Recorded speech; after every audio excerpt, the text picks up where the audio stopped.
This is Real Race Talk from Texas. It's the Revved Up Sports Show. Here's Bobby Chaffee and Rodney Rodriguez.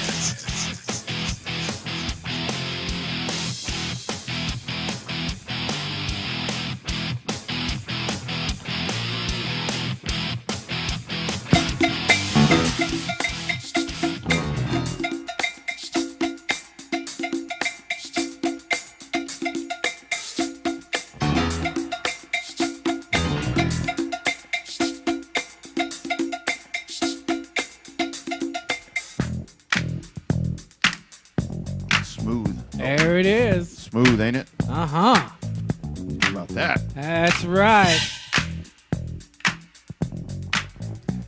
Live and in charge, smooth and just grooving away on another Monday. It makes you just You know what, though? Get up and If I know what that is, if take I your shoes off, remember I'll tell you. that, does that make me old school? I guess. Maybe so. You know, a little rapper's delight there to get it started. Hey, look. It's all good, man. So kids, what they're calling that now, that is classic music, apparently. Yeah, you know, the funny thing is I see it every now and then when I end up DJing a wedding or something. And I always ask people, I'm like, well, send me your playlist, because if you're just going to let me play my own stuff, we're going to listen to Earl Thomas Conley and Ronnie Millsap. They're like, who? Mandatory Merle, all that stuff all night. Send me your playlist.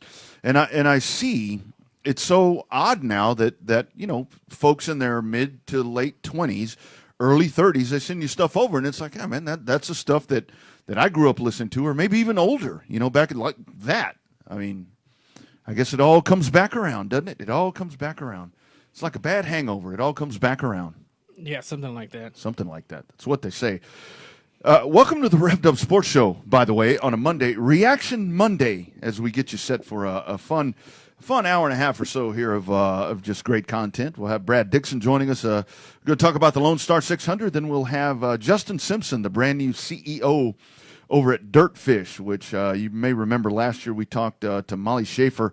She was a DIrtFish GM, still is, as a matter of fact. But we'll talk about the American Rallycross. We'll talk about DIrtFish, all the cool things going on. So, that's right. A big great race. Great program. Big race this past weekend over there at Circuit of the Americas. Looked like a pretty decent turnout for as hot as it is. Good turnout. Oh, my goodness. We remember yes. baking Just in those stands before. Extremely hot. That was the only I had mentioned to her, that we were going to try to get by, but schedules get just a little bit out of sync and things happen, and we weren't able to get by. But we'll get a recap. We'll get a recap of it. Hopefully everybody enjoyed their Roval yesterday, their drag racing, their NFL. If you chose to intake some NFL, that's all good. College football Saturday, everything. It's a good time of year right about now. It's still a little too hot.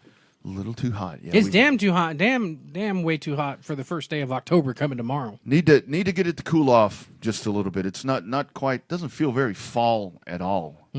Nothing even resembles fall, other than I'm starting to see some leaves and all that, and out in the yard. But that's. I think they're just falling because they're out of water. Yeah, it could be. My trees are dead. That could be what it is. But I don't know. So your weekend, my man. How was it for you? What all did you get into?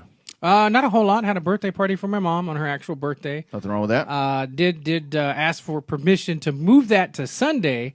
In the event that we were going to still be racing at Houston Motorsports Park. Yep, didn't work out. But we moved that back to Saturday. Had a little fun time with the family on Saturday night. Had an impromptu birthday for my mother-in-law. I think her birthday is tomorrow. But you know how it works. Like when your other half, you need to be sure. When your other half, schedules stuff and doesn't tell you, but they say. I don't know. That actually doesn't happen for me. Really? Because very much. Every It's once in a usually while I hear the like other way. this. We talked about it. No, we didn't. Well, you weren't listening. No. Yeah. I mean, I remember. Yeah. What I get is she tells me dates, because it's a Sunday conversation, because every Sunday I sit down and I'm writing in the calendar what's going on, and she's like, so what do you have going on? And, I rattle off whatever I've got going on, and then the week happens and she'll tell me, oh, I've got whatever. And I'm like, you do? Well, I told you. No. Yeah, well. Yeah. So I kind of feel what you're saying. Do you get that like on the other side of the room though? And I'm sure it's not just me. And we'll get to racing and other stuff here in a little bit. But Nobody cares about that. But like, do you get the one where you're like on the opposite side of the house, and that's where they try to have a conversation with you? No, usually what happens at my house is she's telling me important things while the race is on or football's on. And you're just not paying attention. Right. Yeah. Right. And the whole thing is with me, I mean, and it's like I always tell people at the racetrack, when people walk up and they're like, "Oh, can you say happy birthday to my kid? He just turned 15 or whatever." I'm like, "Well, you better write that shit down because give me something because I'm not going to remember.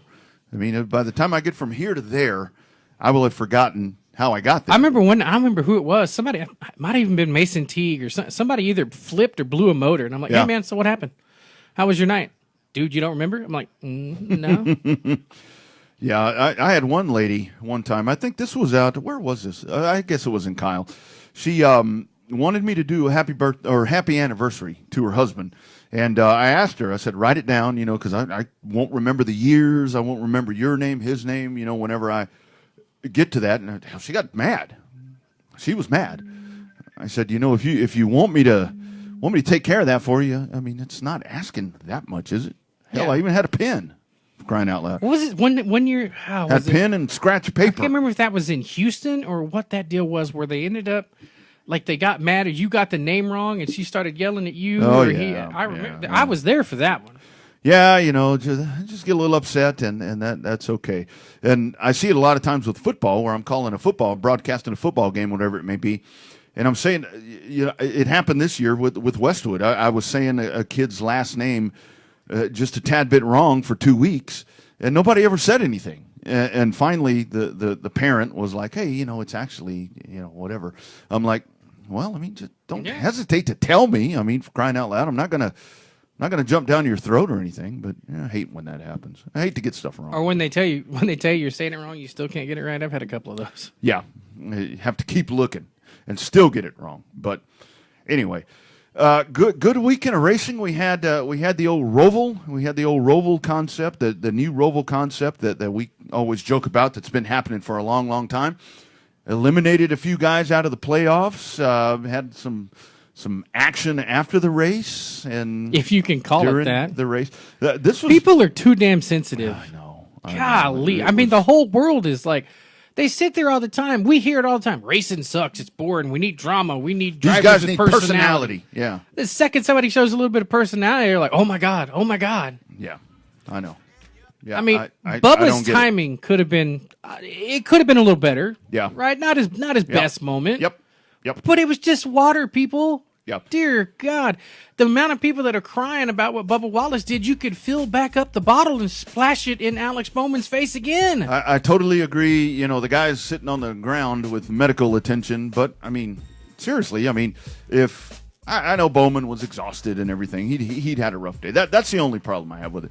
But when it all comes down to it, it is. You say that these guys are vanilla. You want them to get pissed off, and you want them to do all this stuff, and he does it. And Bubba, I mean, I saw everything last night where it's like it comes down to Bubba shouldn't be in the series. He's only in the series. I'm never going to be a King fan again. Right, Oh, right. come on. Yeah, he finished second and one time, and he's only there because he's what do they call it? Token. Diversity. Yeah, The he's token, yeah. the diversity, whatever, and all of that. But I mean, he's a hothead. He's spoiled, whatever, and all that may be true. I don't know, but hell, Kyle Busch dropped out of the race he's not going to give you what you want. So hell, Bubba's giving it to you. That's right. He just quit. What's your take on that? Well, I mean, I read his suspension was all messed up, and hell, I think I'd get out too. I probably like it's one of the like everybody's got that dream job, right? Where you just want to be like, nah, F it, I'm out. Yeah, And that's exactly what sure. he did. I mean, hell, there was no reason for him to be out there. They're probably they'll take that car back, take it apart, put it back together.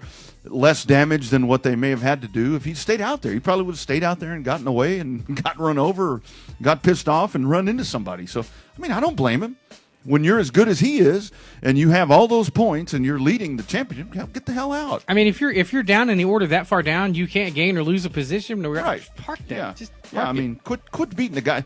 Now, that dude as well, he can't win for losing. I mean, people get all crossed up with him for whatever, and then He gets out there and pulls that move. I mean, he was cool as a cucumber yesterday, though. You know what? If it wasn't for Bubba Wallace, probably people would be giving Kyle Busch a little bit more shit. I know, and it was so funny to sit there, standing there, whatever. He's like, hell, he's ready to talk to anybody that wants to come interview him. Then, he's like, it is what it is. And I mean, think about that. I mean, with that track, all the the left and right turns, the chicane, everything that you have to do there, and I mean, if your front end, I forget what they said was broke on that car.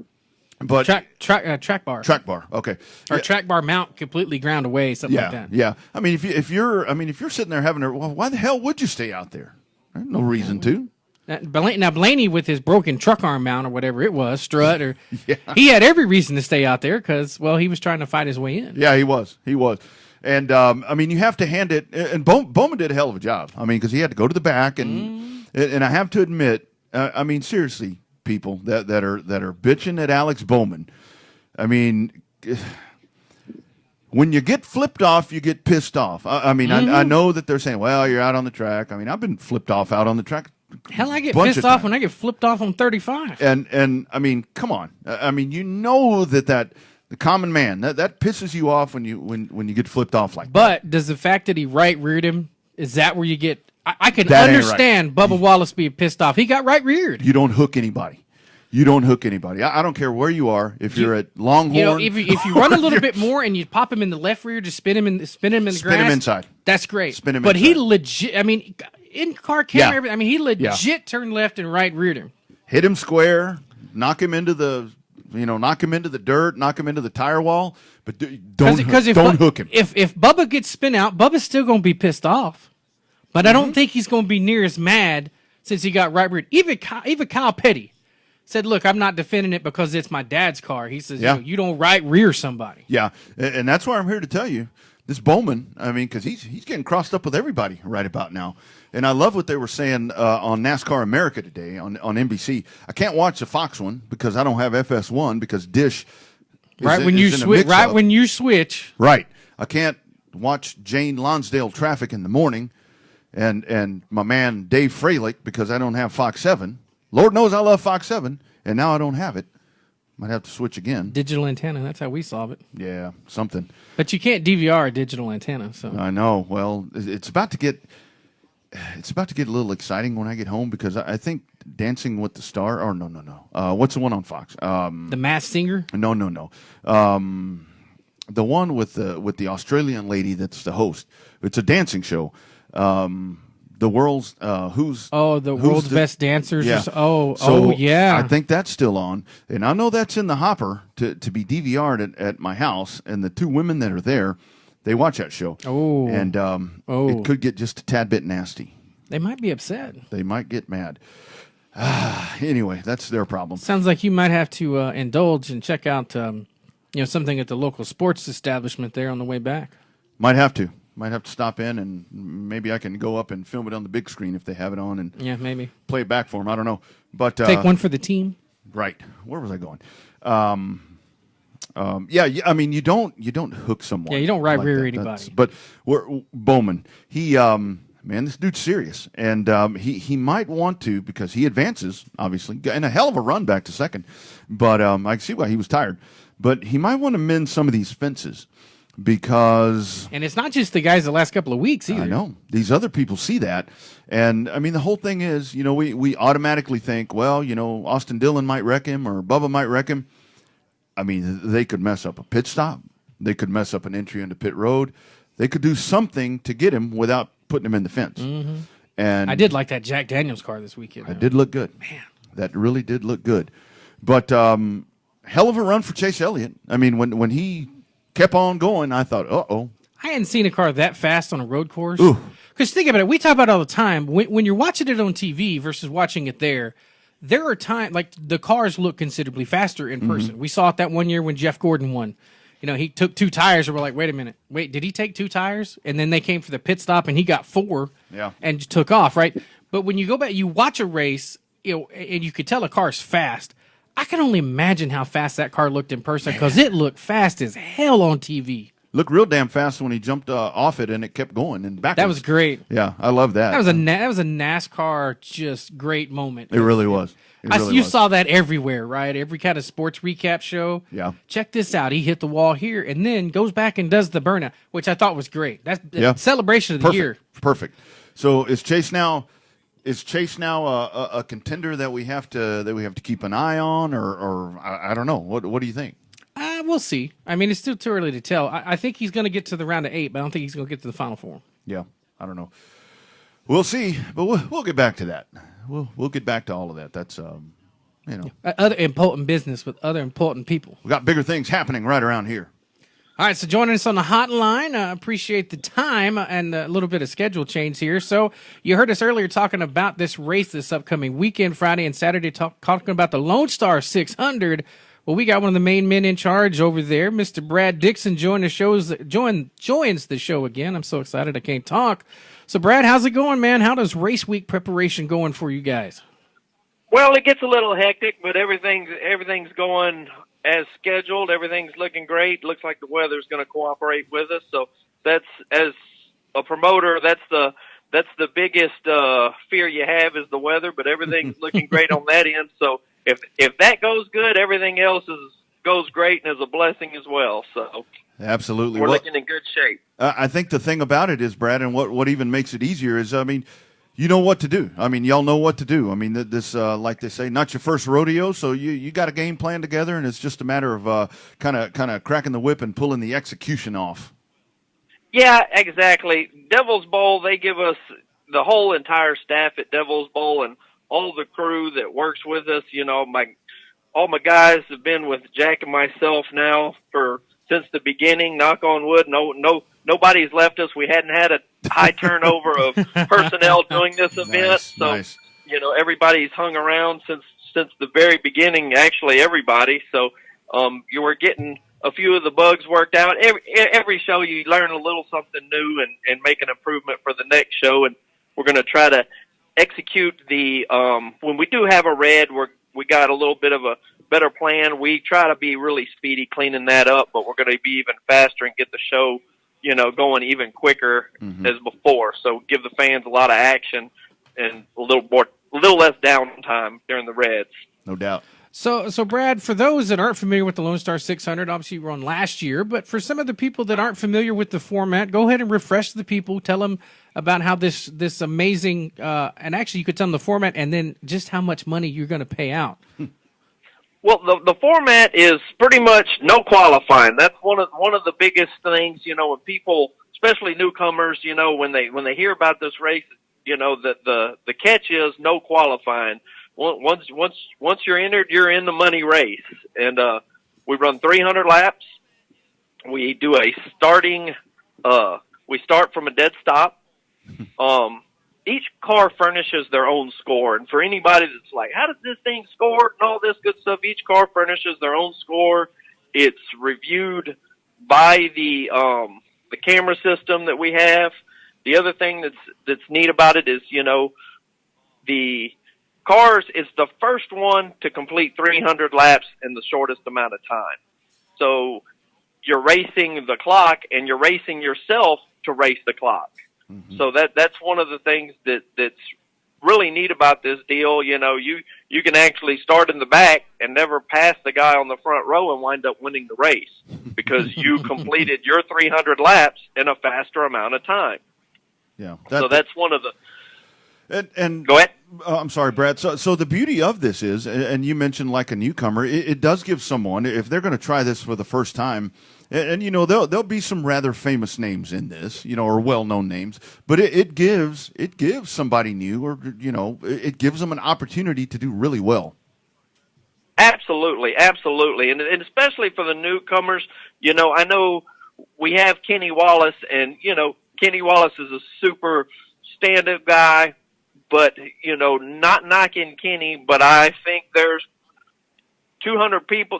We're right at close to 200 entries. Damn. And believe it or not, I don't think Kenny Wallace has any better of a chance at winning than any of the other guys entering. Yeah, he might do a little bit better as far as the comedy relief on social media. He might have them beat there, but when they put on those helmets, Kenny Wallace doesn't have an advantage, and that's what's really neat about this deal. You know, there's a lot of guys who can say they raced with Kenny, but then there's a lot of guys. Then Kenny can actually say, "Man, there's a lot of guys that just flat out ran me." So you know, and that's going to be a neat deal because you know, while people, oh, Kenny this, Kenny that. Well, guess what? I have a feeling Kenny might get beat this week. So I encourage these guys to come out and beat Kenny and you know Tom Lorenz, all these guys. They're going to be in this event. There's, you know, guys that have a lot of laps, but the Lone Star 600 has had a few first-time winners on a big event. So that was neat. You know, Tommy Page, you know, he won one year and beat a lot of the big names, and that was his first career win. And he actually won it in the 300 lapper. So it's a neat deal. You know, one of the things that I might have, and I've been thinking about this, and as I got your audience here listening, one of the things I think I might have messed up is I've called this thing an endurance race or an enduro. You know, that was some of the older terminology. Mm-hmm. It's really a 300-lap feature. Yeah. You know, it's with the amount of talent that is in this Lone Star 600, along with the quality of cars, because you can bring. It's not a kick the glass out type enduro like in the past. It's, right. You know, retired race cars, current race cars, things of that nature, and it's a 300-lap feature. So, you know, yes, the endurance, you know, is awesome, but, you know, it's almost more or less an Ironman competition because you're on the wheel and you're going at a pretty good speed for 300 laps. It's not you don't see a guy driving with one hand and his other hand on the bar, you know. You got to be on that wheel, you know. And a lot of the other enduros, you know, you see people waving at the crowds. And that was things in the past. This deal, right. You're glued to it and getting down. Nice. So talk about the money portion. You guys I guess is giveaway or the drivers earn a lot of money. I guess, yeah. I guess that's probably the better way. Since now it's a 300-lap main event and not just an enduro, drivers earn a lot of money. Talk about what you pay out each night, and then the slight possibility if somebody's good enough to double up. Yeah, we pay $10,000 each night for the winner. The average finish for both nights gets a $5,000 bonus. Now, I'm hoping this year it hasn't happened, but if no one has swept the event, you know, we've had a first and a fourth, I think, is our highest two-day finish deal, and they won the $5,000 bonus, but then we've had the $5,000 bonus paid out to somebody who didn't win either night. So that was neat. You know, we had I think a third and a seventh one time paid out the bonus. So it's really neat when I'm paying guys out, you know, second place each night pays $2,500. So, you know, when I do the total tallies of everything, when guys get paid, there's, you know, it's over a $50,000 purse. I have several guys that, you know, walk away with a couple of $1,000. When I say several, I'm talking, you know, upwards of over 10, 15 guys, you know, leave with good money. It's not just the winner. See, there's help for your old bomber car now, Rodney. Yeah, right I'll tell you, that's good stuff there. So as Brad Dixon joins us, we're talking about the Lone Star 600 coming up this weekend. And Brad, a little bit about the rules. I mean, that's the other beauty of this. We talked about it the last time. But pretty damn clear and simple what you can and can't do. Yeah, and not knocking any of these other big shows, you know, unfortunately throughout the year, I hate to see anybody get disqualified. Right. But, you know, as racers, myself included, we're going to push every rule to the limit. Well, the good part about it is there's really nothing here you can push, you know, and that's so when a guy says, man, I don't have anything to run, or I don't have this, or I say, I bet you look on your shelf, you can find plenty of cheater parts. You can put two enduro cars together, especially if you network. But as far as that, I don't open the hood after the race. You know, what you got under your hood is your business. Yeah. So in essence, it's pretty much a weigh 'em and pay 'em deal. It's I go through and make sure the two-way communications and so forth. Yes, the guys will have receivers, but I do pull the top 10, take their helmets, look, make sure there's no two-way crazy communications going on. And if they make the weight, they're pretty much in good shape, because before the race, we'll go look through. If a car is short on wheelbase, I will look at that car and say, hey, you're short on wheelbase. But the neat part about it is the range of the wheelbase. Mm-hmm. You can tell if somebody's too short or too long, and that's not very common. Yeah. So other than that, we're rocking and rolling. I have a 20-pound air pressure rule, and basically before the start of the race, because I get this question, are you enforcing the 20-pound air? That's when the race starts, when everybody's lined up. If I see somebody's rim darn near on the track, I'm going to let them know. Because the main thing is when the race starts, I don't want people rolling tires off the rim and pizza cutters and all that good stuff. So, yeah, absolutely. But other than that, the neat part about it is after it's over, guys can relax. It's not a 3 hours in tech. Who's going to be the winner? None of that. We'll and then even after that, people say, "Oh, well, they missed something in tech." No, there's nothing to miss. It way good. If you get beat, it's because you didn't put it on your car, right? Yeah. That's it. So and as far as as I heard somebody mention the old bomber, some of these guys have an older factory stock or a little bit bent up car. We had a 1971 Pontiac Le Mans. Hell yeah. With a Pontiac motor win the $10,000. Damn. 2 years ago at Devil's Bowl. Wow. So, so when people say, and I was surprised because I don't look under the hood, but I was like, man, this is an old Pontiac. Shine a flashlight, and I saw a Pontiac valve cover on it. I was like, wow, this guy actually did it. This is a real thing right there. This is a stock car.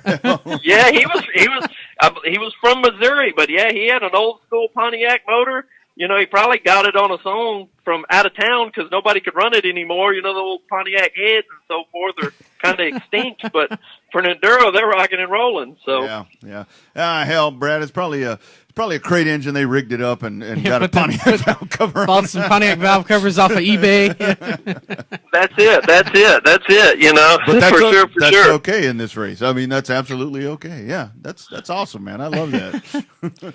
Yeah, and one of the neat things that we have really tried to do with this is the camaraderie side of things. Mm-hmm.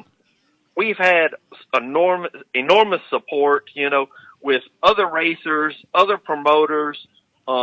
Marianne at Cotton Bowl, she actually arranged her schedule to let her racers off and come to Devil's Bowl, so they arranged their schedule, and I'm grateful for her for that to help out, with our event.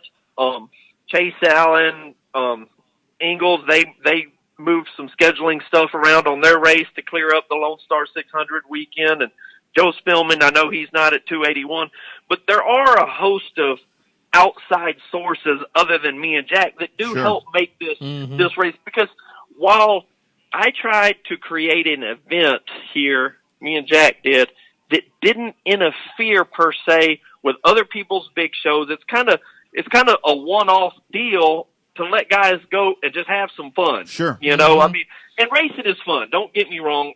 All the big shows are neat. What they did at TMS was phenomenal. Those deals, but this is a kind of just kick back, relax, go out there, race your own speed. I always kid everybody. People say, and this is the best analogy I can give, and if I'm lying, I'm dying, but I will tell you this, I've seen it every year for the last 20 years. Guys will tell, my car can't make 300 laps. My car can't make 300 laps. But I will watch them in early February put 300 laps on their car on play day for free on a track that's usually half torn up just because it's too cold outside, and the guy, the track, they try to prep the track, but it breaks up, loosens up, gets dry, has a wet spot, has ruts, and they will run that car for 300 laps, put 2 sets of tires on it, 2 drums of fuel for free. Yeah. So I always kid around. I was like, well, you're not at the 600, but I'll see you doing 600 laps on play day in February. a couple of months. That's awesome, man. I love that. Yeah, and that's so damn true, too. Yeah. So, but as far as getting back, it does take an empire to put one of these events on. I bet. And I know Spillman has had, his segment with you and not piggybacking off of his. I'll say is have at it. I'll say he's 100% right. One of my things is, a lot of these guys here, and not picking on the racers per se, but the racers now, it's getting to the point where some of them do want a participation trophy. Oh yeah, and it's tough because when I look at who has entered the 600, this is no kidding. Tell me why I have 11 drivers over 64 years old entered in this year's Lone Star 600. Man, I love that. Wow, that's awesome. Hell, that's an awesome part. I was just thinking about retiring. I guess maybe not. These guys, they get down. Yeah. And what's interesting is this year I got, I believe, 3 sprint car drivers that have entered in their 60s that haven't run the 600, and they're looking at like, you know what, this is pretty neat because like I said before, the misconception was, oh man, these are, bombers that are going to be beating and banging. Right. The crew that has come, the drivers are phenomenal that are in the 600. Yes, accidents are going to happen. Sure. I can't stop it. But the accidents that are intentionally happen are very, very minimal. If you get bumped, I see in an 8-lap heat race, guys fighting in the pits afterwards. I got 200 cars on the track, or not 200, but we'll have about 165, I'm guessing, 175 on the track. They'll run 600 laps, and everybody's high-fiving and drinking beer afterwards. Yeah. So, it should be. It should be. Yeah. But the thing is, and I can get back to one of the reasons is because the guys that are entering the 600 aren't the guys that are whining and crying on Facebook. Yeah. So if you go through, and I'm grateful for it. The things that that some of the complaints that I saw, with TMS, if some of those guys were on the promoter side of it, they would realize these complaints weren't even worthy of complaining about. I go back to this. If you are in a long line at a racetrack, and hopefully none of my lines will be long, but it happens. Sure. If you're in a long line to get your pit pass, you ought to sit back in your truck and say, you know what, I'm in this line for an hour. This is a true blessing that there are this many people in this line that share the same interest as me. Yep. Man, life is good. Like, I actually have a line of people that like to do the same thing I do, because without that line, where are you going to fit in? So, and they're like, well, the lines are this, the lines are that, and it just flabbergasts me, some of the complaints. And when I get them on Facebook, I'm sometimes not as nice as maybe Chase and even Joe, because Jack and I don't do this for the money. Sure. And believe it or not, a lot of promoters don't do it for the money. We're actually kind of a little, maybe, few too many fumes back in the day or something. I don't know what the case is, but if you see how much overhead that we have and what we pay, you could do the number in the pits and say, wow, Brad and Jack don't make any money off this, but it's such a neat one-off deal. Yeah. We got tremendous help, and we got some great sponsors, but even with the sponsors, these sponsors can only do so much. Mm-hmm. If we have marketing partners that come on, but when everybody has a big show and goes to the same guys, they all want to help. So rather than one guy getting $25,000 as a title sponsor, that guy says, well, hey, I can give you 500 or 1,000, and it's great and it's appreciated. But for the promoters here in Texas, it's tough now to get a large corporate sponsor that wants to be a title sponsor that kicks in. Mm-hmm. So, you know, a lot of it comes out of me and Jack's back pocket, Exactly. which is okay. But at the same time, you know, it's kind of like if somebody stays in your house for free and complains that there's no milk in the fridge. Right. Well, guys, Yeah. what do you mean? You know, Yeah. I don't Yeah. get it. Yeah, and that is the thing, because I did see a lot of that after the TMS thing, and I thought that I'm like, well, I don't think that's necessarily a bad thing. I mean, it sucks waiting there. I mean, but hell, I mean, you're there. I mean, hell, get there earlier. I guess is really the only alternative. Sure. And you know, the thing with the TMS, and you know, and not we're talking about the Lone Star 600, but what they did at TMS as far as getting the track, you know, people complained forever, you know, oh, the track. They made a phenomenal attempt and did pretty dang good. If I had to give them the A through an F, I would give them an A as far as doing everything they could to resolve the complaints of racers in the past fussing about the track. Mm-hmm. I mean, you know, the track was smooth. It was racy.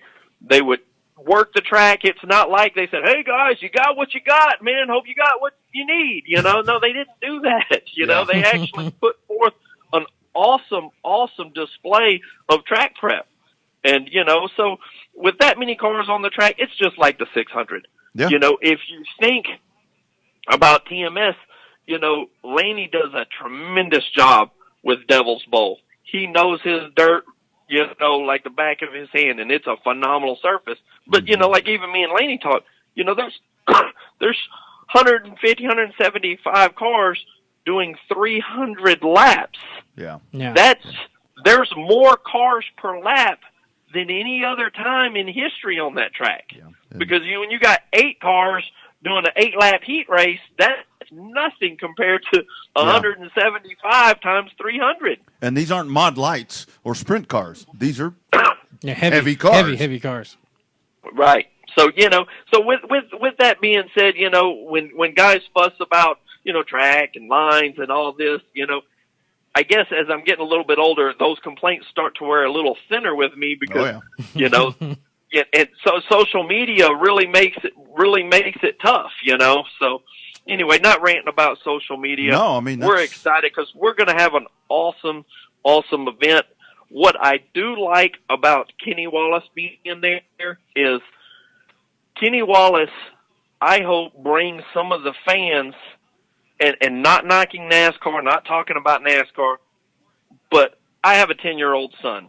Mm-hmm. He has not been to a NASCAR event because it's a little bit on the pricey side. Sure. Mm-hmm. Well, now my son knows who Kenny Wallace is, you know, watches him, looked at his old NASCAR stuff.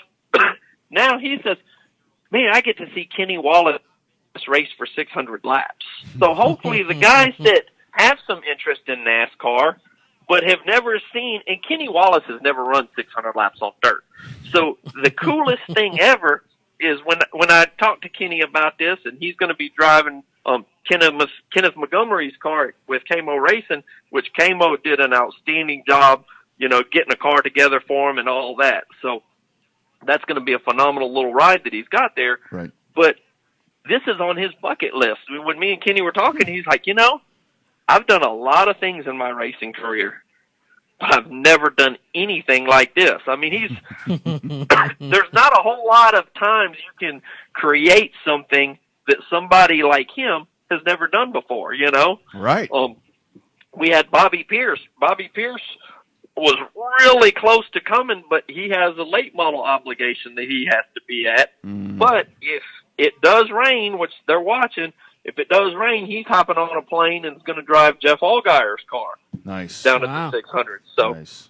That's awesome. You know, and I've been in contact with him. So just because it's something kind of like me, you know, I want to do the Chili Bowl. I've never done the Chili Bowl. I've raced a lot of things in my life, but I've never actually raced the Chili Bowl. That's on my bucket list. Mm-hmm. So I hope this Lone Star 600 can be on other guys' bucket list. They say, man, even if I only do it once, I want to do it. I want to say I did it.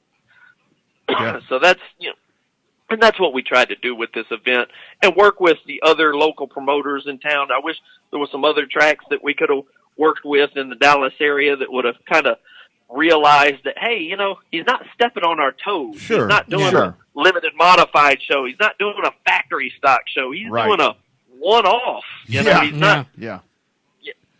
So. Yeah. No, that's tough. That's tough. So, Mary Ann has been phenomenal as far Yeah. as working with us, and we appreciate that. So, we do count our blessings with those that do and have worked with us. So that on that side of it, we're fortunate. For sure. all right, so race week is this week. If somebody is hearing this interview and gets real inspired to double check the stuff and get involved, what's the easiest way for them to check out the rules and get pre-registered and sign up to do the 600 on Friday night? LoneStar600.com. That's simple. They can find all the rules, find everything there that they need, and get signed up. We are getting narrowing down. I think, if I'm not mistaken, we probably only have about 12 or so spots left. Damn. Before we're full. Man. So we're excited about that. But yeah, it's LoneStar600.com, and they can find out everything they need there, and rock and roll. And if they got any questions, they can always call me. If I can give my number over the phone. Yeah, sure. Yeah, go ahead. Yeah, 713-894-3748, or they could also call Jack at 713-854-2626. And then the other neat thing is, people say, hey, what do I do here? What do I do here? If you want to see what it's like, YouTube it, Lone Star 600. You go right. to YouTube, type in Lone Star 600, and watch all kinds of video and footage there. People ask me what gear to watch, and I'm going to give a little tech tip. Okay. If you want to know what gear to run, and you go to a track, if you just YouTube it with a stopwatch, you can compare and see how long it is to the track you're currently running. So if you're running a factory stock, just get on YouTube with your own cell phone stopwatch and do it on the track, a semi-dry slick track, time it, and you know what you're running, and that'll get you close on the gear. Everybody says, what gear? Everybody lies and this, that, and the other. I tell everybody, go to YouTube, time the cars, and get your gear rocking and rolling from there, That's a good idea. That's a really good damn idea. good idea. Yeah. And the other thing you can do, if people want to know the size of the track, if you take your home track, wherever it may be, if it's Cotton Bowl, then you can Google satellite Devil's Bowl, and you can put Devil's Bowl on top of Cotton Bowl and see, it is a little bit bigger. It's not, so you can actually just Google satellite the tracks and overlay them and find out what the real deal is. Yeah, no, that's a really good idea. And I got to tell you, Brad, I was at Cotton Bowl Saturday, and to hear folks in the pits talking, I mean, it's like the snowball derby of dirt track racing. I mean, they're fired up and ready to go, whether they're going to compete or going to watch or going to crew. I mean, they're ready. I mean, they're chomping at the bit to get down there, or up there, I should say. Yeah, and Cotton Bowl, believe it or not, the Cotton Bowl drivers have been some of the biggest supporters of the Lone Star 600, even, kind of before Mary Ann took it over, and Mary Ann took it over and has done, even, in my opinion, a far more phenomenal job with the place, as far as, the atmosphere of the track. And I know this, I hate to say this, but I'm going to say it on the phone. It's all right. We had Houston Raceway Park, the finest facility, probably even better than TMS. Well, there's one reason that place didn't have cars, and it wasn't because of the purse, and it wasn't because of the rules, because the rules were cut and pasted from the other track down the corner, around the corner, and the money was always good.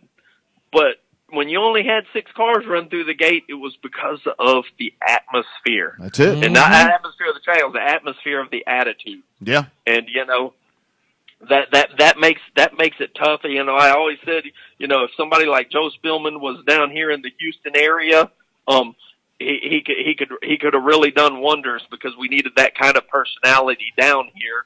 I've thought about doing a few things, but it's just the Houston area is tough. Cotton Bowl, The guys at Edna are doing a great job down there. They are. Edna's doing a phenomenal job down there, and so it's really nice to see these tracks, doing good over there. It's just it makes it tough for some of the tracks in the Houston area. Our Houston area is suffering. I'm not talking about it. We're talking about the Lone Star 600. Yeah. When the guys from Houston, people want to know why we moved to Dallas. What was the deal there? Well, we needed a large facility. Sure. But the crazy part about it is we had, I guess, about 15, 20 core guys from the Houston area supporting the event. Man, that made it tough.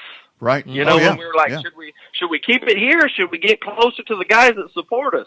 Mm-hmm. So we moved it up north. And it's sad to say it was the right move, but it's also sad to say I had to leave my hometown to do the right move. Oh yeah. So that part, is a little disheartening. But what we do have is, we have, I think I get a little off on the numbers, but I believe we got 26 different states representing this year. And not to toot my horn, but there's no other race that pulls racers from 26 different states. Yeah. Not USMTS Nationals, NASCAR. Nobody pulls drivers from 26 different states to come to one track to race. Maybe 10, 15 different states will represent, but we will have 26 different states here at Devil's Bowl on Friday night, and that's pretty dang cool if you ask me. And it just, the funny thing is, we got guys that come down here and say, well, do y'all have crawfish? Where's the barbecue? I mean, it's like, oh man, it's just a little bit different. Yeah. So, and I will say this, one of the things, this is just something interesting that I want guys to come and look at the creativity of these cars. Yeah. And I'm going to say this on air. Look at the cars that come from up north, from Wisconsin. I think we have one from Maine, the Iowa area. Do you know where they mount their radiators? They build a bracket off of the front of the block and the head that supports the radiator. So no matter where the motor goes, the radiator follows it, so the radiator will never hit the fan. Damn. That's actually a genius idea. Pretty damn creative right there. That's. Oh yeah, like no. If you stuff it in the wall and the motor moves, the radiator went with it, and the fan always stays the same distance from the radiator. Now, if there's a super bad crash, of course, sure. Really good idea. You get whacked around, the radiator always. Oh yeah, this is how we always do it. How come y'all don't do it like this? I said, I don't have a clue. That's a good question. That's a really good idea. Really good question. Jeez, yeah, that's genius right there. Man, and they say, when we pull the motor out, you don't have to take the hose off. It just comes right out. Lift it all out. Yeah, that's unbelievable. Damn good idea. Never thought about that. Yeah, it's things like that you don't. Then you'll see on these guys' cars that run up north that things are just a little bit. It's just little variations of differences that make you say, that's a pretty darn good idea. Yeah. Yeah, that's a really good idea. Mm-hmm. That's really good. Yeah. So the schedule. Obviously, it's our Friday and Saturday. So again, no qualifying. Don't have to mess around with any of that. So when's everything fire off? When do people need to get there? Well, the gates will open at 5 for the fans. We will open the pits on Friday at 10 in the morning. We'll be there Thursday from 3 to about 10 for some of the guys who want to park their rigs coming in from out of town. Mm-hmm.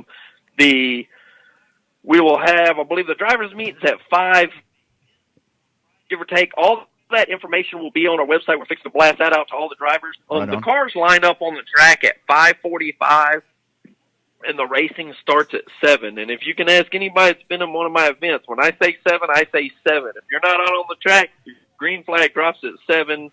Try again on Saturday. But no, when we drop, we start it at 7. Yeah, that's the way it should be. We start it at 7. All on the dot, and like I say, all the cars are lined up on the track at 5:45. So, if y'all want to get there a little early and see, I think Kenny Wallace will probably walk around. But like I told some other people, at the Lone Star 600, Kenny Wallace isn't really any more special than the next guy. Regular guy. Yeah, exactly. He's just going to be walking around doing his thing. So, but he loves taking pictures and signing autographs. Like I told some other people, we're going to come get Kenny Wallace's autograph. Say, you probably ought to get the other guys because they might be the winner.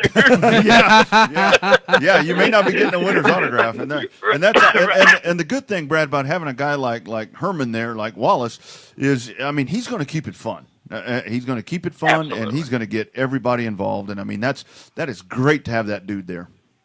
Oh yeah, and he's awesome with the fans, and that's. After the race on Friday, like Kenny said in one of his videos, come down, drink a beer with him, and tell him what he did wrong. He's I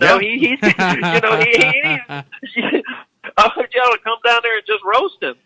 Light him up, let him know what he did wrong. Absolutely, I love it, man. And he's actually, I believe, going to have a ride along. I think. Oh my goodness, dear Lord, jeez. Yeah, Kenneth Montgomery did some giveaways to where he's going to have Kenny Wallace is going to have a ride along on Friday and then as well on Saturday. Wow. So he'll have a passenger. So that's going to be a neat deal as well. It's going to be maybe fun. we can get Herman on here to talk about his experience at the Lone Yeah, Star really. 600. Yeah. Tell him we want to hear all about it. Yeah, absolutely. I don't think that'll be a problem because when he started, he's asked me several questions about it, and he's like, "Really?" He goes, "Man, I think what's going to be the neat deal is, he's done a lot of amazing things. He's seen races and been in races that, I have don't know anything about. But when he's asked me some of these questions, he goes, so you mean we're going to be hauling tail for 300 laps? I said, you're going to be to the woods. And he says, man, I just, I've heard of 50 and 100, but 300? I said, and I told him, I said, the only piece of advice I can give you, Kenny, is eat lots of bananas, drink lots of water, because you might get some calf cramps. You know, your legs might cramp up. So load up on a little potassium and get super hydrated, and it won't be a problem. But then the funny thing is when I see some of these youngsters, and this just tells you the generation differences.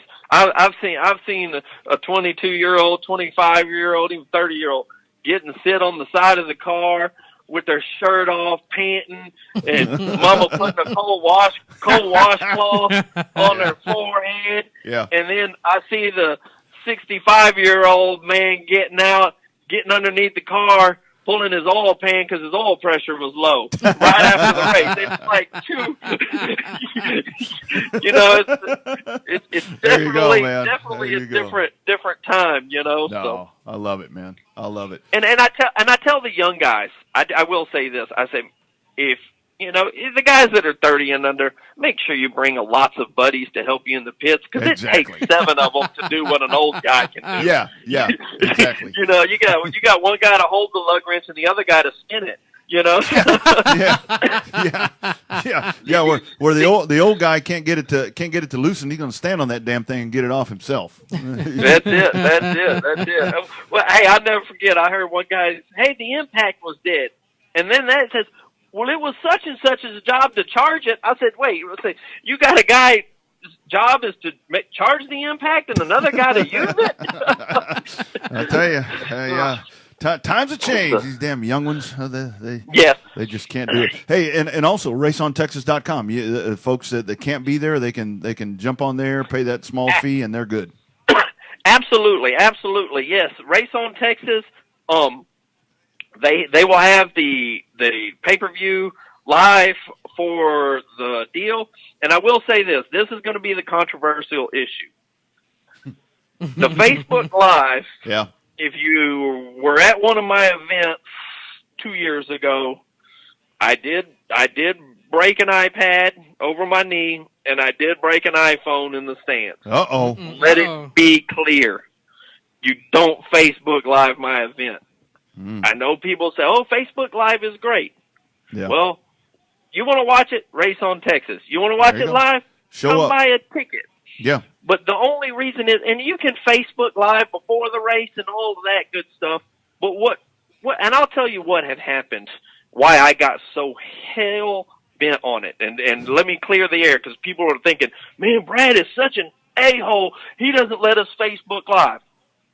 There was a bar down the street. There was about 35 people that decided not to come to the race. Mm-hmm. They had one guy go to the track, was Facebook Living it, and they were playing it on the big screen in the bar, and everybody was sitting drinking beer. Yeah. Well, these races they're not able to happen when that kind of stuff happens. And so, unfortunately, I'm nothing against, I know at totally. TMS, there was so many people Facebook Living it. When I got on Facebook, I would scroll past some of. I couldn't facilitate nonsense, because it's like, hey, if I want to see it, I can go to Race on Texas, or I can buy a ticket. But I'm not going to sit there. But when you scroll by it and you see 73 viewers, that's a lot. It is. That's a lot. And that's disheartening, 73 people that aren't there. Yeah, absolutely. Exactly, because they're not watching it from the track. So, and that's one of the things. And what I've noticed now is they're sharing it to these groups. And this is the problem with social media. It has its pros and it has its cons, but they're sharing it to these groups. And now people are asking before the race happens, hey, who's going to go Facebook Live? Well, now people that were never a nobody have thought, well, man, I'll be the Facebook Live guy for everybody, and I'm going to be everybody's friend. And there you go. That's right. Likes. Yep. Gee whiz, dude, come on. Yeah. So, I'll do it. I'll go to the track. I'll Facebook Live the whole thing. Yeah. And then they share it to a group, and everybody gets on this group. Yeah, that ain't right. Yep. Not right. My whole thing is, and it's just something I believe in. This race, I have some of the cheapest pit passes. It's $60 for a 2-day pass, which is $30 a piece. We pay extremely well, but at the same time, I have to have something that I believe in and stand for, and it's come to the race or watch it with Race on Texas. And people say, well, Race on Texas is making money. Race on Texas, not to be funny. They got people out there doing it. I mean, hell, they got to pay them. It's called overhead. I'll say this about Race on Texas is they ain't making a lot of money, because the last 600, they had a crew of, 10 or 12 people out there. They had 3,000 feet of coax cable strung everywhere. They had cameras on all the push truck. They did a phenomenal job, but if I was Race on Texas, then that's too much work for the amount. Exactly. It's not like they're selling 10,000 pay-per-views. Right. Mm-hmm. So whatever they're selling it for, it's far worth the money. I mean, if I told Chris over at Race on Texas, if I was going to pay-per-view it and I could sit there and watch it in my home and not have to pay gas to get to the track and not have to do all that, he ought to be selling it for like $75 or $100, but nobody will pay that. So he has to sell it for a little bit, and then people fuss if one camera goes down or there's a little bit of a bump. I know. People are just, that's the stuff that gets me frustrated. Yeah. He has the Race on Texas for the people that are out of state. That's it. And that's primarily the reason, because 26 states, there's a lot of people that can't come, and we understand that. So I encourage all those to watch your family, watch your friends. He does a phenomenal job at filming the race and doing all that. So I encourage people, if you don't live in the Dallas or surrounding areas, hop on Race on Texas and watch it there.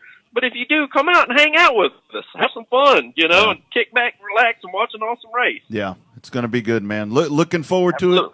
LoneStar600.com. If folks want more information, check it out on Race On. It's going to be good, man. Y'all keep kicking ass. Man, dang it. I'm free Saturday, I think.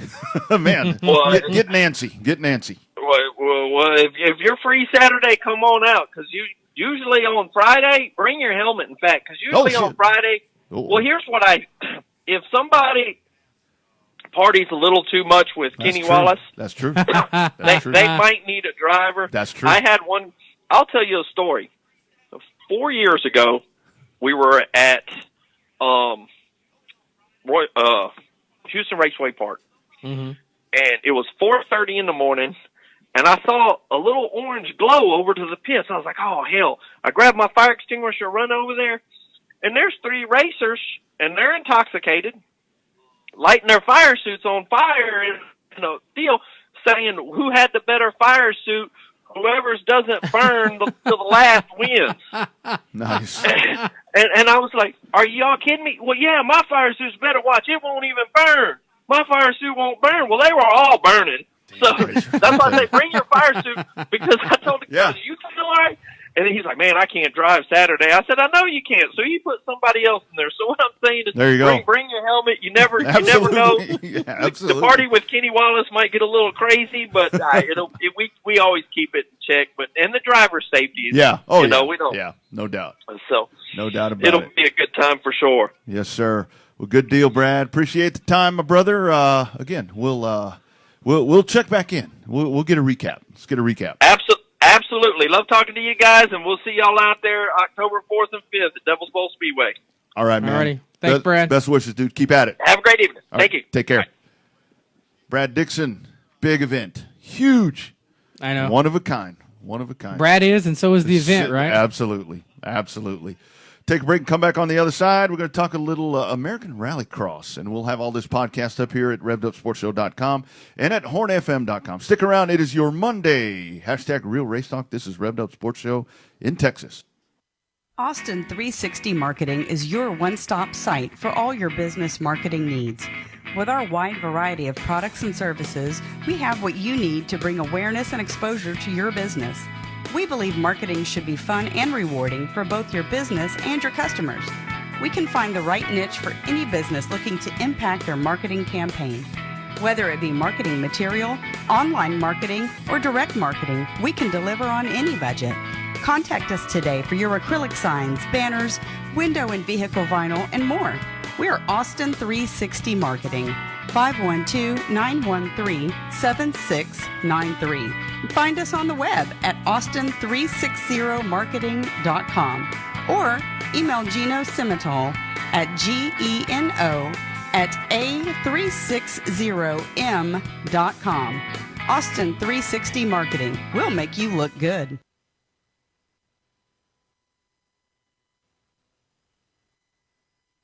In our commitment to area high school football, the Horn is excited to introduce the Horn Webcast Network, powered by IHS Fan. In addition to our 3 high school football radio game broadcasts each week, we will provide our fans with the ability to listen to the play call from 8 other weekly high school football games. How cool will it be to sit at your game and click on the Horn app and have complimentary access to as many as 11 different games? The Horn app is your Austin area high school football season ticket. The Horn Webcast Network, powered by IHS Fan.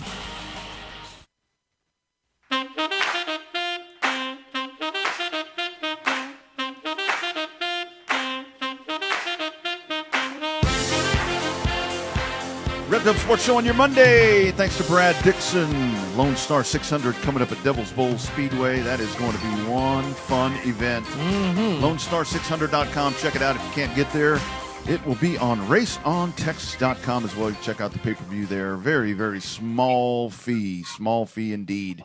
So big weekend just happening here in Austin out at Circuit of the Americas, and we weren't able to get there with just obligations and so forth, but we're excited. On the Revved Up Sports Show hotline, we have the CEO, the new CEO of DIrtFish. We've talked to Molly Schaefer here before on the program, but Justin Simpson joins us.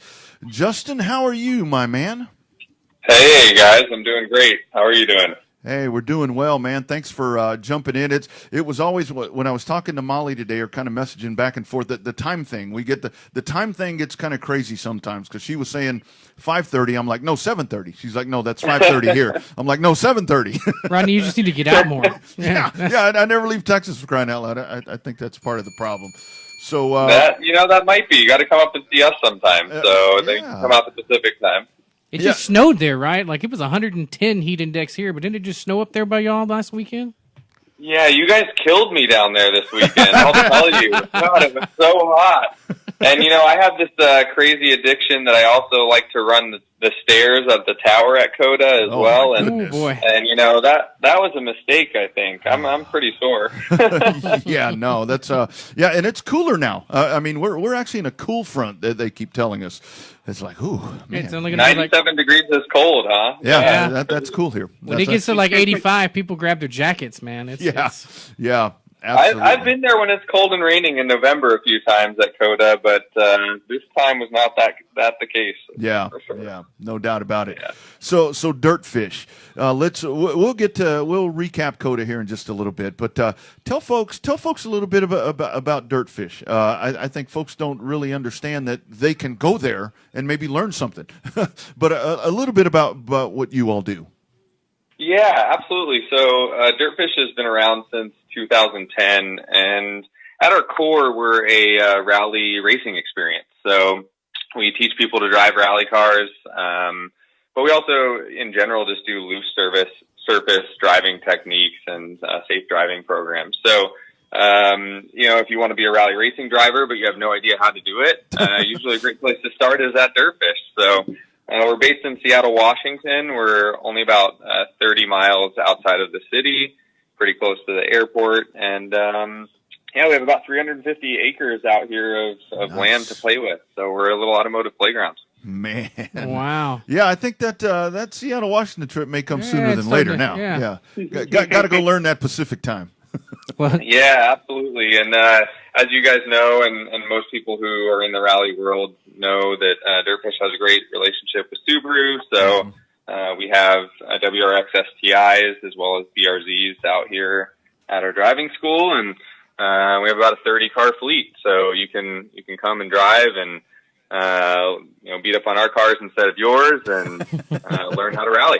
Nice. Well, you've never seen Rodney drive, so there's a good chance he might learn something out there. But talk about all those Subarus. I'm what they call a liability, Justin. I'm a liability. So. Oh boy, Rodney. Okay, well, our instructors are some of the best in the world, so I'm sure they can handle you. It's good, all right. Good. Yeah, that's good. That's good. But you got a fleet of Subarus, so these aren't just your average, little Subarus that we see up on I-35. All these things are pretty much purpose-built machines, right? Well, all of our cars do come straight from the factory, but we absolutely have to make some modifications for them to be able to be rally worthy. So they are race cars. They have roll cages in them. They have a lot of body armor protection because, as you know, we're on gravel and dirt and things like that. So a normal car wouldn't be able to hold up to that type of abuse. So they have, purpose-built fender liners in them and Under Armour and all sorts of that type of stuff. We have comm systems in the car, so you can, of course, communicate with your instructor while you're driving and have a racing helmet on. They have, purpose-built rally tires, which are much different than any type of road tire to be able to grip on the loose surface and also, take a lot of the abuse that rally cars do. And then, other minimal modifications, but for the most part, they are still a WRX STI and a BRZ.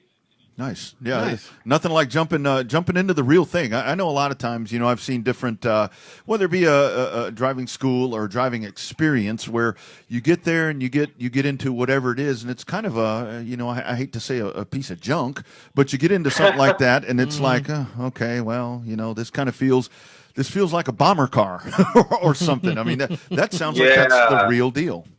Yeah, and then our cars are all new. So we have a great partnership with Subaru. So I think the oldest car in our fleet is maybe 2013 or 2014, something like that. Yeah. So we're constantly rotating new cars into our fleet and making sure that they're the highest quality that they can possibly be. And we pride ourselves on making sure our equipment's really great. So absolutely. The other thing that's cool about DIrtFish with the BRZ and the STI is you have two drivetrains to choose from, right? So the BRZ is a rear-wheel drive car, which teaches a lot different driving techniques than an all-wheel drive car does. So, yeah, absolutely. So, Justin, talk about your background a little bit. You've done some racing in your own right, haven't you? Yeah, I've done a little bit. I don't think you come into this industry without trying to race yourself, right? I mean, that might be crazy. You back yourself into it. Sometimes it seems like. Yeah, I guess so.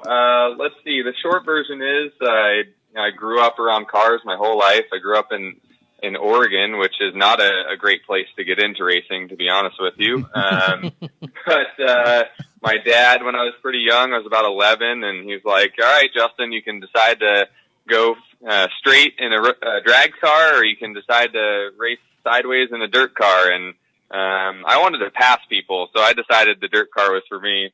And ended up racing all around the country in super dirt late models, did some World of Outlaws stuff, ran a series called the Extreme Dirt Car Series, sponsored by Stagger 2 way back in the day. Yeah, I remember that. I do remember that. Yeah. So that was a long time ago. That died, I think, in the early 2000s or something. But, did that, and then moved to Charlotte, North Carolina to try and make it in that world, and ended up running some asphalt circle track cars for a while. Nice. Got involved with Richard Petty Motorsports and Richard Petty Driving Experience, and then started coaching and running track day programs, and gone on and on from there. I've been really fortunate to work for Ferrari North America for many years, running their motorsports programs and meeting a lot of amazing people and driving a lot of really amazing cars there, and kind of fell in love with road racing later on in my career, and now I'm looking to fall in love with rally. So it's good stuff. Probably won't take long. It looks pretty cool. It's already done, to be honest with you. I bet. Got to ask you about DIrtFish. I know the whole connection for us last year came. Our friend Wes Pierce, Heroes Night Out over in Cedar Park, kind of connected us with Molly of something that you guys were helping them out, and I think you did it again this year. But it sounds like that's something that, I mean, you don't just do it at COTA. You really reach out and try to do charitable stuff, across the board. Yeah, it's a huge initiative at our company. Our owner, Steve Rimmer, he's a huge rally enthusiast, but also a big philanthropist. Nice. And, we just invest in that as much as possible. So we have 4 main charities that we work with year round. They're focused on a lot of different things, but they're based here in the Northwest since that's our home. So we have Conservation Northwest. They do wildlife conservation stuff to make sure that beaver dams and things like that or animals are taken care of and not pushed out of their homes. We do a really cool one that I think is awesome, even as it relates to racing, is this charity called Pushing Boundaries. And they basically work with people who have differing physical abilities, right? Like someone who, doesn't have any legs and maybe they're a veteran or something like that, and they want to drive a rally car. So we actually work with them, and we developed our own hand control systems for our rally cars. So people who can't push pedals can still come out and drive. So, That's awesome, it's cool man. stuff. We do all that. We even have a little bit of a dog culture around here. So we work with a local company called Old Dog Haven, which places senior dogs in homes to help them get through the adoption system and things like that. So lots of charitable efforts, and it's certainly a priority for our company. For sure.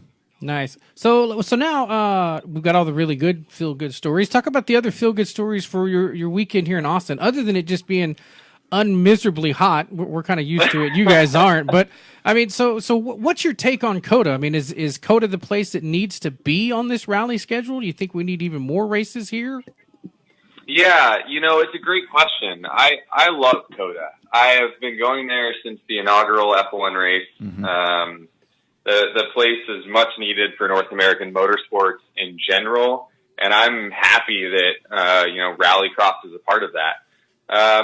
The track itself, I think, as a driver and as a person running a race team, I I would like to see a little bit more there. I think the racing could have been a little bit more exciting in terms of the track design and things like that. Yeah. There are other tracks on our calendar that definitely breed a little bit better racing. But the location to me is critical for the sport. I mean, it represents motorsports in North America at the highest level at Formula One. And I think Rallycross should be a part of, that same space as well. For sure. Yeah, and I think what Austin lends like to Rallycross is Austin. We strive to make this a motor sports town, and we struggle, and we're beating our head up against the walls, because it's like Formula One, and that's really all that folks know about motorsport. But Rallycross is something that, being on that big stage, worldwide stage, it captures a whole different audience just with the coolness of it. Yeah, it's a fun sport to watch, right? It's really engaging, and even I think, despite the track itself, the racing for people to watch who attended the race this weekend was fantastic. Yeah. The fact that you can see the entire racetrack, the races are sprint style, they're extremely dynamic. I mean, that's what people want to see. And, that's what Rallycross does. So you go to the Formula One race in Austin, and it's a pretty good track for visibility, right? You can walk around, you can see different portions of the track, but you're never going to see all of it all at once. Yeah. So that's a pretty cool thing about Rallycross. And hey, it doesn't hurt to win either. So it's always good for us to be out there and try and be in front too. Well, and it's funny that you mentioned that, because one of the things that we've been talking about, the Revved here at length, and that was the beauty of the NASCAR race yesterday, is if you sit in the stands at Charlotte, you can see everything. This is very true. Yeah, I've done a lot of different stuff. And, even in a place like Daytona, where they run the Rolex race, right, on the sports car side, you can see everything. And there's definitely an advantage to that. I think so. For sure. So in terms of running the race team aspect of it, does the Rallycross series get with you guys and say, hey, we're thinking about going here, or this is a rule change that we're talking about? How involved are the powers that be, at ARX working with the team owners and the team managers? Yeah, it's a great question. Definitely a kind of a newer thing for me, so I don't know if I can speak to it in a lot of detail. Right. But I'll tell you that I do think that they're trying to. The teams are very actively interested in promoting the series and making it the best that it can be. We want to preserve DIrtFish, especially. We're actively interested in making sure that rally continues to grow in North America. Yep. And anything that we can do on our side of things to help with that part of it, we're willing to do. So we just hope that it continues to grow, and we'll see what happens. Yeah, for sure. Heading in the right direction. So let's quickly talk about your team. You got Fraser McConnell, and then you got Brad jumped in this week, and of course he hosts the show. A little bit about your guys. McConnell there, top of the heap. This championship run, you're getting down to the end of it. Yeah, if we didn't have a doubleheader next weekend, we'd have it locked up. So but that makes it more exciting for the fans, and I think Fraser would say it himself that he's just doing one race at a time, and he's really excited to just be in the car and have a lot of fun. So leading the championship right now, I think he's up by 50 points, I believe. No, about 35 points coming into the final race weekend. So he won at COTA. Last time we were at Mid-Ohio, which is our last race of the season, he won that race as well. So I think we're in pretty good shape to win the ARX2 championship, which is fantastic. I think, Fraser is the right guy to do it. He's an incredible kid. He's really smart, a really great driver. So, we're pretty excited about that. And then, Brad and, his dad, Doug, they found us, can't talk about all the details about how they found us, because I think that's they're gonna get mad at me if I think I start doing all that. But non-disclosure agreements are fun, aren't they? Right. Yeah. There's a lot of different things going on with that. But they're great guys, and we've really been interested in working with them, and just really excited about working with them. their show Twin Turbos is on Discovery Channel, and there's just some filming going on for the second season, which is launching, I believe, in November. So nice. Pretty exciting stuff for DIrtFish involved in that. And he's just a great racing talent. I mean, the guy can drive, anything. Yeah, a lot of history there with him. I mean, it's kind of been a road back for him here for a little bit, but he's still going at it, man. And that's what this sport is. You just keep fighting. Yeah. I mean, it's awesome, and it's really cool to see the diversity of his racing background and how that applies to rallycross. Because, I mean, he hopped in the car this weekend. He's never driven this track before. The last time he drove the rally car was last year. Wow. Or earlier, earlier this year, right? Right. But it's been a couple months at least, or more. And he won his first heat race, and he even didn't get a lot of practice because we had a slight technical issue with the alternator. So he only had like half of his practice session. Still went out and won. Nice. He won his qualifying race. He got second in his second qualifying race. So he did really good. And unfortunately, in his third qualifying race, a shift linkage broke on his car. Oh, man. So he ended up running in third gear the entire race. And, he fought really hard for many laps, but then ended up just falling behind and not making the final. Yeah. So. Well, that's all right, but a good weekend, it sounded like. He had a blast. We had a lot of fun, and it's nice to, have Fraser. And, I just throw it out to our team. I mean, this actually was my first ARX race weekend with DIrtFish, and just watching our entire team work, and the cars were they were hooked up. It was great. So you're that new. You're that new. I didn't know it was quite that new. Wow, that's awesome, man. Well, I've been to a lot of races, but not with DIrtFish for the first time for ARX. So yeah, it was really fun. That's awesome. I'm just curious about the logistics of how it works. So like the team is based up in Washington, it's outside of Seattle. You guys raced in Austin, Texas. Now you're going to go back up to Mid Ohio. Like, how does the logistics, all that work? Do you just bring a bunch of extra parts and pieces and throw it in a trailer and hope nothing breaks? A big trash bag. Pretty much.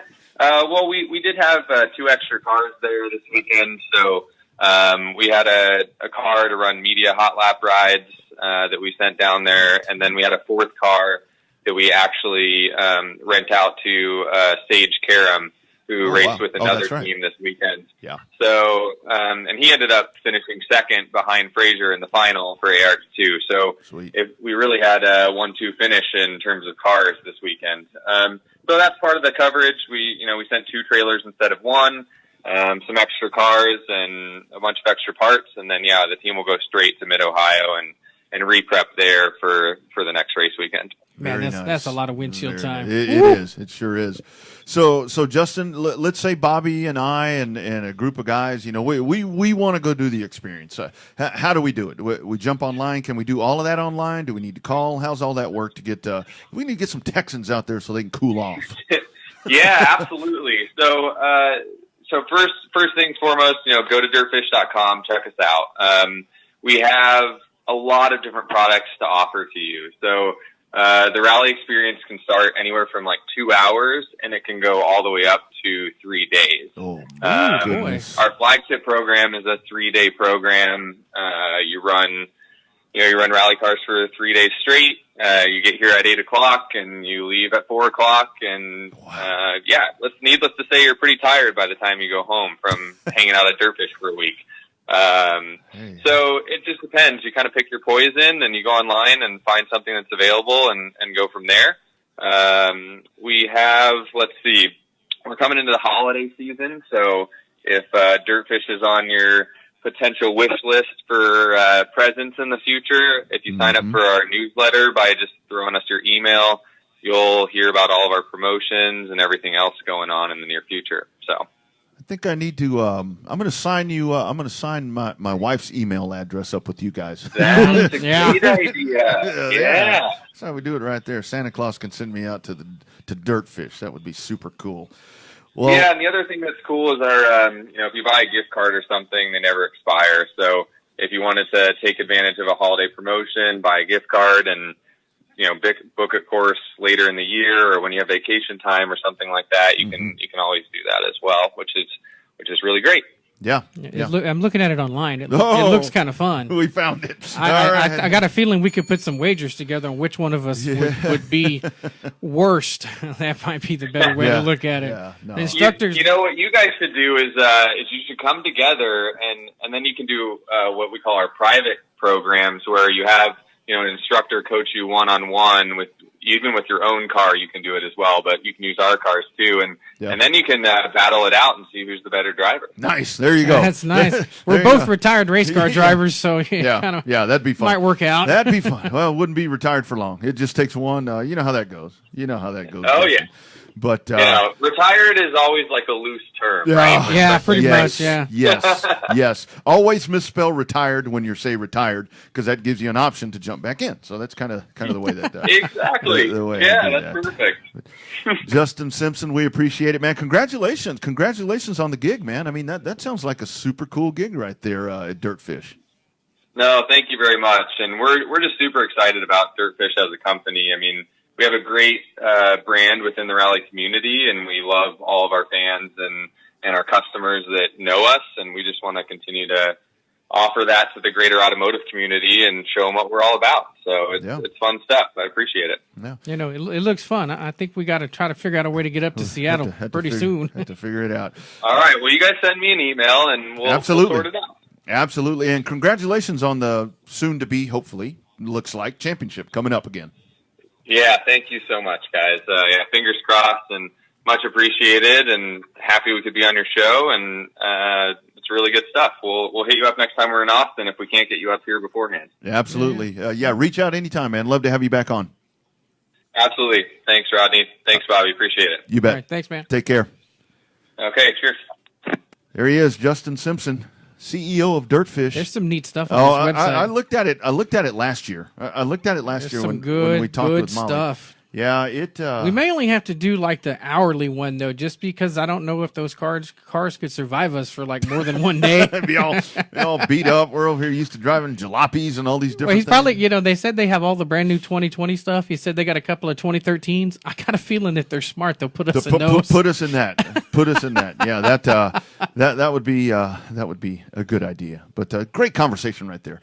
And we knew he was new, but I didn't think he was like that new. That new. Yeah, and those really are good folks. I mean, and I really loved. And again, we didn't get out there this year, but I really liked last year. You walk right up. I mean, it's like it's kind of like an NHRA pass for those that are familiar with it. Every GA pass ends up being a pit pass. Yeah, you roll up, and I mean, they're sitting there working. Everybody's super cool. I mean, that it has that IndyCar feel where they'll take time to talk to you. I mean, they seriously do. You can walk right up to what they're doing as long as you kind of stay out of the way. Let them do their jobs. Yeah, if you get too close, you will get the Chad Knaus treatment at some point. Mm-hmm. But old story, Chad Knaus once told me to get the F out of his garage at Texas Motor Speedway. I was snooping around that Lowe's 48 back in its heyday. He's like, "What are you doing in here, man? Get the out of here." He said it in a nice way. He's just joking around. Is there a nice way? Is there a nice way for that to? I didn't throw Gatorade in his face. I didn't throw Gatorade. Well, of course, I'd have got arrested. Yeah. What is it? God bless Gatorade, Goodyear, and God. Yeah, the 3 Gs. The 3. Or you want to thank God, Gatorade, and Goodyear for a good run. That's it. That's exactly right. And congratulations to AJ Allmendinger, by the way. He did not get DQ'd. Did not get DQ'd. You think he was nervous? I'm sure he probably was. Had to be nervous after that. Sure he probably was. And I'm glad to see, and he's making it pretty clear. He's like, hey, man, I'm just out here running. I'm happy with my NBC thing. I mean, I heard him say today that, if the right circumstance came up, maybe he'd jump back in. But he's living a good life. He's getting married. He ain't exactly. I thought he was married. Did he get a divorce? He was married to a doctor. Yeah. He was married to Dr. Lynn Cush. Don't ask me how I know all that, but good Lord. Now he's getting married next Monday. Typical racer, getting married next Monday. Yeah, only racers get married on Monday. Monday or a Thursday or a Wednesday. He's getting married, but congratulations to him, and good to see. He's a good dude. Who was it? Slick? Who was telling us the story about they were trying to have a wedding on that day so that they could end up having. I think that was the points race. It was a points race with Slick, wasn't it? Trying to get. I think somebody was the best man, if Yeah. I'm not mistaken. Yeah, to try to throw all that off, but. Great interview there with Justin Simpson. That really enjoyed that. Wanted to get that done during the weekend, but of course when we had the live show going, I mean it's. I like how people, we hit people up to be on the Saturday show live, and it's like right in the middle of something they're doing. Yeah, and it never fails. It's right in the middle of practice, qualifying. Everybody's always so pleasant. Well, drivers meeting. I'm a little tied up. I got to do this. Well, they could tell us to F off or give us a finger. Well, Ron Fellows did leave the racetrack that time for us. So. That's right. He had to get a stronger signal. Stronger signal. That was still, if you hadn't had a chance to catch that interview, that was a really, really good, insightful interview. That's right. With kind of the way the Corvette program works and That's stuff right. like that. So that was a good one. Yep. Check it out in the archives. Yeah, RevvedUpSportsShow.com or HornFM.com. Check all of those out. Again, a big thanks to Brad Dixon as well for joining us, and that's going to be a super fun event going on out at Devil's Bowl. An event and I think there's some others that have jumped on and tried to this is the original. This is the original. Is it too cliche to say the granddaddy? Well, it sounds like it. It's the granddaddy of them all, right? At least around here. It really seems to be a destination event for a lot of people. And I can seriously tell you, in the pits the other night, everybody's like, oh, we're ready. We got to go here. And I was talking to somebody, and they're like, oh, man, I'm so disappointed. I have to do, I forget what it was, something with their kids. I've got to go do whatever in the damn Lone Star 600s next week. Yeah, been there, done that. Yeah. My anniversary's October 21st. I'll be in Houston, October 19th, again. Yeah, well, Yeah, it's okay. It is okay. I might The act- wife understands. She's I very might cool miss about it. the UTSA game for that race. She's very cool about it. Hell, you might as well. There's Yeah, no there's reason really to not go. a lot. Right now is a good time to be a Texas State fan. They're on a little bit of a roll. Your wife's probably happy I think right they now. play Rice. Who? So UTSA plays Rice that night. Oh, so hell, they might win that one. I know. It's like, do I go to Houston? They and should have win fun? this week, shouldn't they? Is it UTEP? They play at This UTEP. would be a good chance. Well, the home field advantage. Well, I don't know, man. The road team has a tendency to win that series. Yeah. Well, there you go. And I don't know. I may be pulling for UTEP a little because if they lose to UTEP, they might fire the coach. You never know. You never know. Texas and West Virginia 2:30. So we don't know what the status is of the Saturday show. Stay on the Facebook, and we'll let you know where that is. If it's a taped one, we'll make sure to get it for you. That way you can consume that 1 hour of good stuff. Hey, thanks to Brad Dixon, Lone Star 600, Devil's Bowl Speedway. Also, big thanks to Justin Simpson of DIrtFish jumping aboard. And thanks to Molly Schaefer for helping make that happen. Check out DIrtFish.com. That's all the cool stuff. Yeah, get yourself out there. Go have some fun. Thank all of you so much. Rough time around my house first part of last week. Thank you all. Totally flattered with all the nice messages and all that. Appreciate that very much. Have a great week, my man. Be good. Yeah. Happy October, everybody. Yeah, absolutely. Starts tomorrow. Remember, be good to someone or be nice to someone. You never know what they're going through. You might feel pretty good afterwards, too. So, for Bobby, I'm Rodney. This is Real Race Talk. # Real Race Talk from Texas. It's the Revved Up Sports Show. We'll see you next week.